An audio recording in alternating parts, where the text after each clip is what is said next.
Olá, tudo bem? Seja bem-vindo ao canal Meu Momento com Deus. Nessa ocasião nós daremos continuidade ao nosso estudo da semana, ao nosso estudo guiado, onde durante essa semana nós estamos vendo aí temas dentro do contexto do livro de Marcos, o Evangelho de Marcos, temas que são de controvérsias.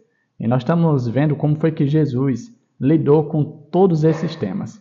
Bom, eu quero convidar você a ficar junto a mim para nós vermos mais um ponto interessante, mais um tema onde nós vamos nos aprofundar, onde nós vamos ver qual é a forma de lidar da melhor forma, a forma de Deus, e claro, com certeza ser abençoado pela presença de nosso Pai.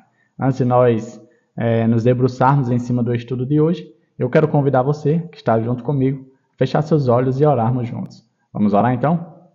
Senhor Deus, estás nos céus, muito obrigado, Pai. Obrigado porque esse momento é sem igual. É um momento totalmente importante na nossa vida, porque é um momento em que nós nos encontramos contigo. É um momento em que nós ouvimos a tua voz por meio da tua palavra. E é um momento em que nós estreitamos o nosso relacionamento. Ah, Senhor, esse momento é maravilhoso. Que nessa ocasião o teu Santo Espírito possa falar aos nossos corações. Que nós possamos ser impressionados por tua palavra. Nos protege de todo o mal, Senhor. Faz com que esse momento não seja interrompido nem atrapalhado por nada. Essa é a nossa oração, a nossa súplica, em nome de Jesus Cristo. Amém. Pois muito bem, nós vamos dar continuidade ao que estávamos estudando ontem. O tema do nosso estudo guiado de hoje é História em formato de sanduíche, parte 2. Eu quero convidar você, junto a mim, a ler o livro de Marcos, capítulo 3. Nós vamos começar lendo o versículo 20 e 21, que diz assim: E foram para uma casa, e afluiu outra vez a multidão, de tal maneira que nem sequer podiam comer pão. E quando seus parentes ouviram isso, saíram para o prender, porque diziam: está fora de si. Olha que texto interessante. Você sabe que por onde Jesus andava, as multidões iam até o seu encontro. E dessa vez, algo interessante aconteceu. A multidão estava tão, vamos dizer assim, desejosa de estar com Jesus, que nem poder se alimentar, ele pôde. Logo foi atender a multidão. E aí, o contexto fala que a família de Jesus, quando ouviu falar disso, foram até ele e disseram: olha, você está fora de si, você não pode fazer isso. Não é correto fazer isso. E aqui eu separei alguns pontos com base nesse relato que nós lemos. E o primeiro ponto diz assim, ó: uma acusação de instabilidade mental é grave, de fato é.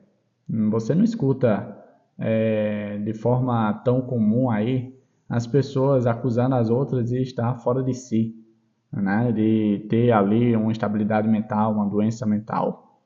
Geralmente é feita quando alguém se torna uma ameaça à própria segurança. A família de Jesus tinha essa opinião porque ele estava tão ocupado que não parava para se alimentar. Tentaram levá-lo à força. A gente, a princípio, vê que a atitude dos familiares de Jesus foi pensando nele, foi querendo o seu bem. Mas a pergunta que nós devemos fazer é: será que essa era a vontade de Deus? Devemos refletir no seguinte aspecto: o que era que Jesus estava fazendo? Qual era a sua missão aqui na terra? Veja que em todos os momentos, Jesus sacrificava a si mesmo em prol do próximo. Isso deve fazer com que a gente reflita na vida de Jesus. Porque antes de pensar em si, ele pensava em mim e em você que está do outro lado. A ponto, se preciso fosse, deixar até mesmo de se alimentar, para poder ouvir as nossas orações, atender às nossas súplicas e estar conosco nos momentos mais difíceis da nossa vida. Afinal de contas, esse mesmo Jesus deixou o céu para vir a esse mundo cheio de pecado, em busca de cada um de nós. Um outro ponto que eu destaquei fala assim, ó: há um estranho paralelo entre os relatos da história em formato de sanduíche. A família de Jesus parecia ter uma visão semelhante à dos escribas. A família de Jesus dizia que ele estava fora de si, enquanto os escribas diziam que ele estava aliado ao diabo, ou seja, estava trabalhando junto com o diabo, possuído pelo diabo. Olha que interessante. Os dois contextos falam de algo bem similar. Você não está no controle. Quando na verdade, sim, Jesus estava no controle. E estava no controle de Deus. Estava fazendo a vontade de Deus por meio do Espírito Santo que agia na sua vida. Às vezes a gente pensa que algumas atitudes que nós tomamos em favor do Evangelho, ou por causa do Evangelho, e quando às vezes somos questionados acerca dessa atitude, a gente pode até chegar a se questionar: será mesmo que é preciso tudo isso? Será que é necessário estudar o estudo guiado todo dia? Será que eu preciso ter um momento com Deus todo dia? Afinal de contas, eu já tenho um dia especial na semana para ter o contato com Deus. Por que ter o contato com Deus todos os dias? As pessoas questionavam as ações de Jesus e as suas atitudes. Achavam que ele estava fora de si, achavam que ele tinha perdido o controle das suas ações, quando na verdade ele estava apenas fazendo a vontade de Deus. Tem um outro texto aqui para nós lermos, e eu quero convidar você a abrir comigo também, Marcos 3. Agora nós vamos ler do versículo 31 ao 35, que dizia: Chegaram então seus irmãos e sua mãe, e estando de fora mandaram-no chamar. E a multidão estava assentada ao redor dele e disseram-lhe: Eis que tua mãe e teus irmãos te procuram e estão lá fora. E ele lhes respondeu, dizendo: Quem é minha mãe e meus irmãos? E olhando em redor para os que estavam assentados junto dele, disse: Eis aqui minha mãe e meus irmãos. Porquanto qualquer que fizer a vontade de Deus, esse é meu irmão e minha mãe. E meu irmão e minha irmã e minha mãe. Olha como Jesus ressignificou aquela situação.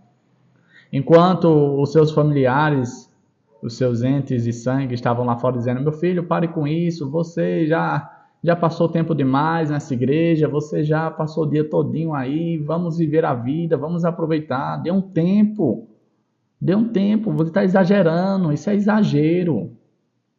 É mais ou menos isso que a gente escuta. Jesus ressignificou. Você sabe que os parentes, os familiares, são pessoas muito importantes para nós. Mas, se essas pessoas vierem a atrapalhar o nosso relacionamento com Deus, nós devemos procurar outros parentes. Existe uma passagem que diz o seguinte: aquele que não abandonar pai, mãe, filho, esposa, todos ao seu redor por amor de mim, o texto diz que essa pessoa não é digno de Jesus. Da mesma forma que Jesus fez isso quando esteve aqui na terra, porque ele nunca, preste atenção no que eu vou dizer, ele nunca vai pedir algo a você que ele mesmo não tenha feito. Nesse momento, quando, entre aspas, ele rejeita os seus parentes de sangue, para agora se associar àqueles que estavam com ele, meditando e buscando a presença de Deus, é exatamente o que ele pede para mim e para você. Muitas pessoas podem até taxar você e eu de desequilibrado quando o assunto é fazer a vontade de Deus. Mas fique certo disso. O próprio Jesus foi taxado dessa forma. O próprio Jesus foi acusado dessa forma, até mesmo por aqueles que o amavam, os seus familiares. Eu separei aqui mais 3 pontos com base nesse contexto, e o primeiro ponto fala assim: essa cena parece estranha. Se a sua mãe e outros familiares viessem vê-lo, você não os receberia? Claro que sim. O problema é que, naquele momento, a família de Jesus não estava em harmonia com a vontade de Deus. Essa é a grande questão. Jesus não foi desrespeitoso, Jesus não deixou de amar, Jesus não deixou de querer o bem deles. A questão é: quem é primeiro na sua vida? Quem está em primeiro na sua vida? O primeiro na sua vida é Deus e fazer a sua vontade? Ou o primeiro na sua vida são outras coisas? Jesus, ele tinha uma missão para cumprir. Ele tinha um relacionamento com Deus. Ele veio cumprir a missão, fazer a vontade de Deus. Antes dos familiares, antes da mãe dele, Maria, antes de tudo, estava a fazer a vontade do seu Pai. As duas partes dessa história, em formato de sanduíche, contêm uma profunda ironia. Na história interna, Jesus diz que uma casa dividida contra si mesmo não pode subsistir.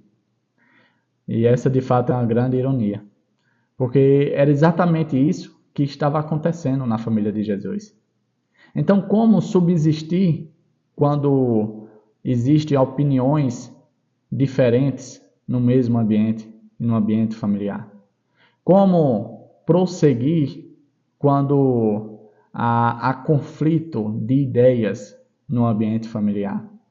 Quando uns pensam de uma forma e você pensa de outra. Você deve fazer a mesma coisa que Jesus fez. Ressignificar o conceito de família. Jesus olhou para aqueles que estavam ao seu redor junto com ele, buscando a presença de Deus e disse: Você que está comigo é meu irmão. Você que está comigo é minha irmã. Você que está comigo é minha mãe. É difícil? Com certeza. É doloroso? Com certeza. Mas eu e você, que gostamos de se relacionar, talvez iremos precisar ressignificar o conceito de família, para, antes de tudo, fazer a vontade de Deus. O último ponto, que diz assim: muitas vezes, ao longo da história, os cristãos se viram alienados de seus próprios parentes. É uma experiência bastante difícil. Esse texto de Marcos revela que Jesus passou pelo menos pelo mesmo problema. Ele compreende essa situação e pode confortar aqueles que se sentem esse isolamento doloroso.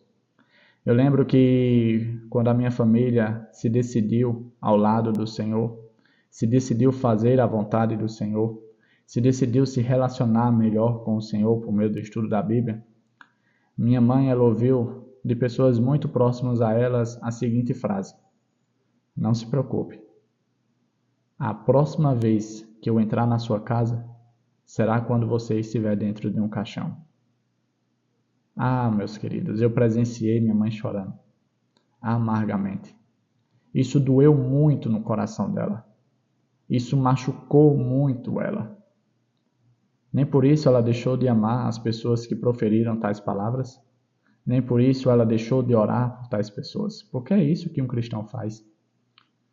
Às vezes um cristão, por ser cristão, se sujeita a ouvir tais palavras. E é em momentos como esse que eu e você podemos nos amparar nos braços de Jesus. Porque o mesmo Jesus vivenciou, experienciou e passou por isso. Que eu e você possamos buscar o reino de Deus sempre em primeiro lugar. E quando situações como essa surgir diante de nós, lembre-se, Jesus também passou e superou. E Ele se coloca à disposição para consolar a mim e a você. Que nós possamos buscar forças no Senhor, porque o elo familiar é muito forte, mas ele nunca, preste atenção, ele nunca deve atrapalhar o meu e o seu relacionamento com Deus. Antes de tudo, primeiro Deus, depois as outras coisas. Primeiro fazer a vontade de Deus, depois a minha vontade. Que o Papai do Céu possa nos abençoar. Chegamos ao fim de mais um estudo guiado. Hoje dando continuidade ao tema de ontem, a história em formato de sanduíche. Hoje foi a parte 2. Estamos já finalizando uma semana de estudo e essa semana tem sido maravilhosa. Eu espero que, assim como o Espírito Santo tem falado ao meu coração, que ele também fale ao seu coração, de maneira poderosa e extraordinária, e se preciso for, sobrenatural, só para você entender o quanto você é amado de Deus. Tá certo? É isso. Papai do Céu te abençoe e te traga aqui novamente amanhã. Até a próxima e tchau, tchau.